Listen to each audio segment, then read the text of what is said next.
La Mauritanie à cheval entre le monde arabe et l'Afrique noire a toujours joué le rôle de trait d'union et le demeure malgré les aléas et les vicissitudes de l'histoire.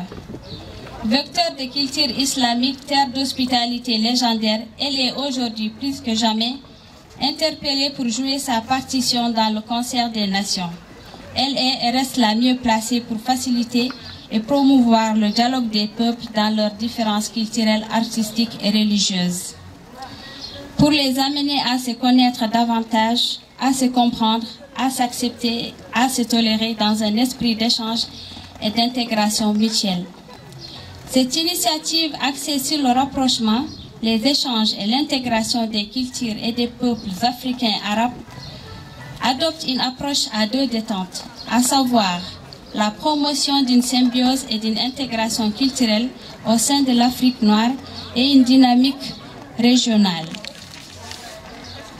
tendant à consolider les liens entre les pays de la sous-région en opérationnalisant le rôle de trait d'union de la Mauritanie entre l'Afrique noire et le monde arabo-musulman. Le cadre dans lequel cet événement se tient revêt une importance sacerdotale, une manière de briser les barrières et renforcer le principe du vivre ensemble dans une symbiose culturelle et la connaissance de l'autre, l'amour et l'acceptation de son prochain. Et c'est malgré la différence des cultures, de langue, de traditions, de religions, de coutumes et de pays qui devraient constituer une richesse au lieu d'un facteur de blocage.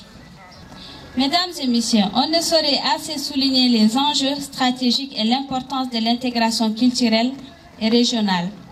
L'intégration politique, économique, sociale et culturelle dans l'espace de l'Afrique noire, mais aussi entre celle-ci et le monde arabo-musulman, pour laquelle la Mauritanie joue le rôle de trait d'union et le moteur par excellence pour gagner le pari du développement. Ne dit-on pas que la culture, c'est ce qui reste lorsque l'on a tout perdu? Dans le même ordre d'idées, les langues, en particulier nationales, sont un puissant véhicule et moyen sûr de promotion, mais aussi de pérennisation d'une culture. Il va sans dire que l'on doit œuvrer à renforcer les liens entre États, à minimiser les frontières artificielles imposées par la colonisation, à favoriser la libre circulation des biens, des personnes et des services en vue de la promotion d'une coopération sud-sud effective et efficiente. En outre, la religion musulmane étant un autre facteur fédérateur, devrait servir de levier pour consolider une intégration culturelle, sociale effective. On doit s'employer à la promotion des valeurs culturelles locales, notamment langue nationale, régionale, ainsi que la valorisation des économies nationales avec un encouragement de la production et de la consommation locale et limiter la dépendance vis-à-vis de l'extérieur qui limite les chances d'amorcer un véritable décollage économique en Afrique et partant le développement. Mesdames et messieurs, AMAM ambitionne d'institutionnaliser les journées d'échange et d'intégration culturelle pour leur donner un rayonnement régional, voire continental. Ce faisant, chaque année, nous nous réunirons pour célébrer nos cultures, nos valeurs et faire le bilan pour recenser le succès et surmonter les éventuels défis à une véritable intégration des peuples et des cultures.